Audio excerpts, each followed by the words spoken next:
would shoot, or was any good at shooting if he would. He could perhaps simply turn and run back around the building. The close proximity of that barrel to his head made him reject that rash idea. Even the worst aim would probably find its mark this close. "I must tell you that I have very little money on me." The blue eyes taking aim wandered a moment up and down. "A gentleman like you should have enough." "You would think so, eh? Although really, what is enough? I ask you, is there ever enough?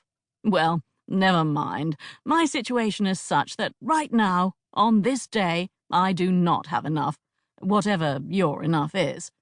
You chose the wrong gentleman. Now, Mr. Little, when he comes out, is probably flush with blunt. He is the sort who always would be. I should warn you that he smells, so you won't want to insist he follow you this closely. However—" Just then the horn sounded, as the coachman warned the passengers of an imminent departure.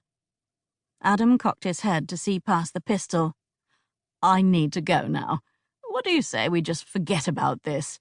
You go rob someone else and I'll be on my way." "You aren't going anywhere." Sounds of feet and voices moving to the coach came around the corner. Adam patted his coat, opened a button, and reached toward his purse. In doing so, his hand hit the folded vellum tucked into his frock coat. "I'll give you what I have, but I truly must return to the coach immediately." "I don't want your money." "What then? My hat? It is a very good one. It is yours." He removed it and handed it forward. "I've no use for it." Probably not, and yet, perhaps once he did. This criminal's speech lacked the tone and syntax one would expect of a pistol-toting thief. At some point, this man had been educated. "If not my hat and not my purse, then what do you want?" No reply came to that.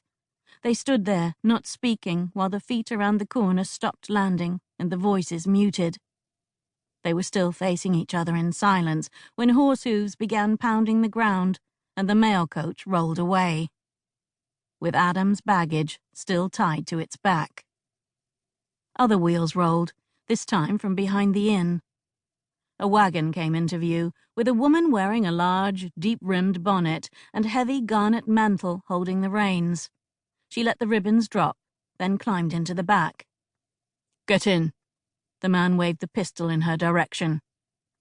"Are you abducting me?" "I said get in." Adam walked around the wagon and climbed in. The horse stood at attention.